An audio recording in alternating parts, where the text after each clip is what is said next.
for today's video, nagluto ako ngayon ng sinigang. Prenito ko muna yung talong. Igisa ko na lang yan. At mayroon ako dito jalapeno. Ilagay ko na yung sibuyas. Ilagay ko na to lahat. Tomato. Lagyan natin ng luya. Uy, ang bango. Oops. Lutuin ko lang yung sibuyas, kamatis. Patanggalin ko to mamaya yung tanglad. Galing to sa bigas. Wala kaming kangkong. Hindi ko pa to na-try eh. Ikos ko lang to. At mamaya, yan ko na ng isang bolyer na sabaw. Yung galing sa bigas. Yung hinugas yung galing sa bigas. Dahil nakapagsaing na rin po ako. So, dagdagan ko lang konti ng apoy para mabilis maluto yung kamatis at sibuyas. After ng ilang dekada, lumambot na yung kamatis at naluto na din yung sibuyas. Tanggalin ko muna to. So, lagyan na natin ng isang bolyer na sabaw.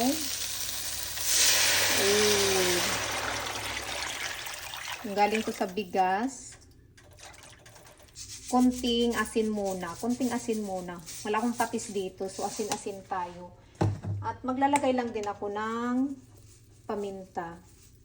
Siyempre pala, desisyon tayo. Diskarte natin to guys. So, may tatlo ako dito na pangsigang. Ito nabuksan ko na to. Nagamit ko na to sa karne nung nagsigang ako. Ito talaga para to sa pangsigang talaga. Ito para to sa mga karne eh. Ngayon, hugasan ko lang yung isda.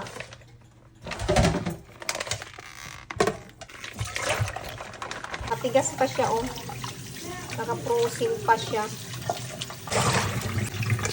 Hugasan ko lang to. Lalambot na lang to mamaya pag ilagay ko na to doon sa may sabaw.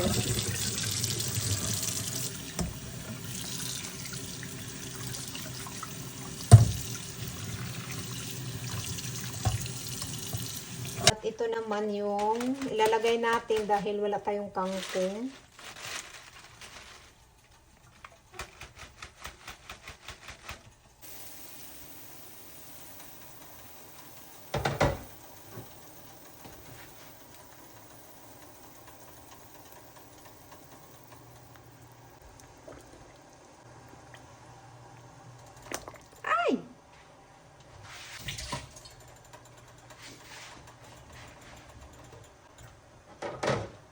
Ngayon maglagay na ako nito. I-mix ko lang siya guys.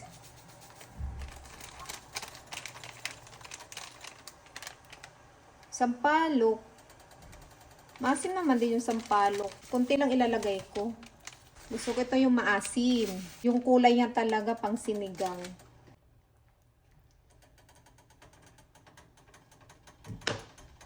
Dagang ko pa siya.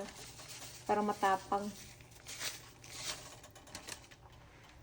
So, takpan lang natin. After 24/7, naluto na rin. Pero mukhang hindi pa naghihiwalay ito. May forever sila. Tikman natin kung matabang, maasim. Guys, wala ako pang sigang na sili eh.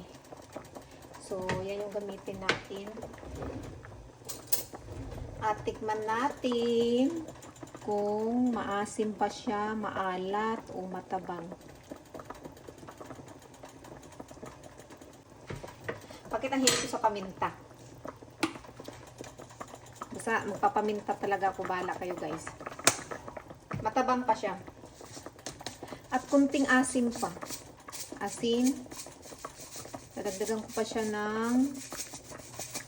Uy, huwag na. Baka umalabusin ko na to. So, pakuluan muna natin ulit bago natin tikman para matunaw yung asin.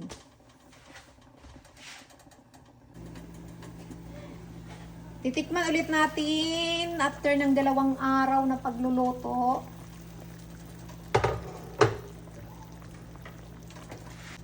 Uy, ang lalaki ng mga bangus. Ang lalaki ng hiwa. Tikman ulit natin.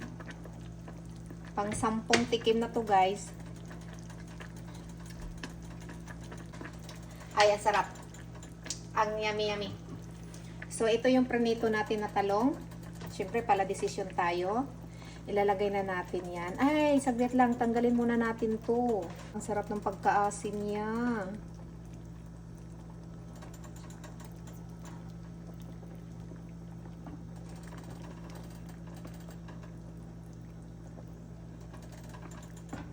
So, mukhang wala nang sagabal dyan.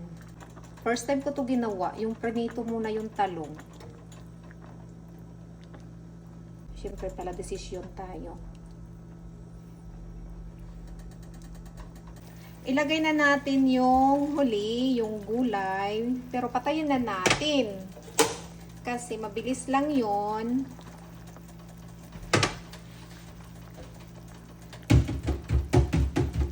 Hindi ko alam kung anong lasa nito.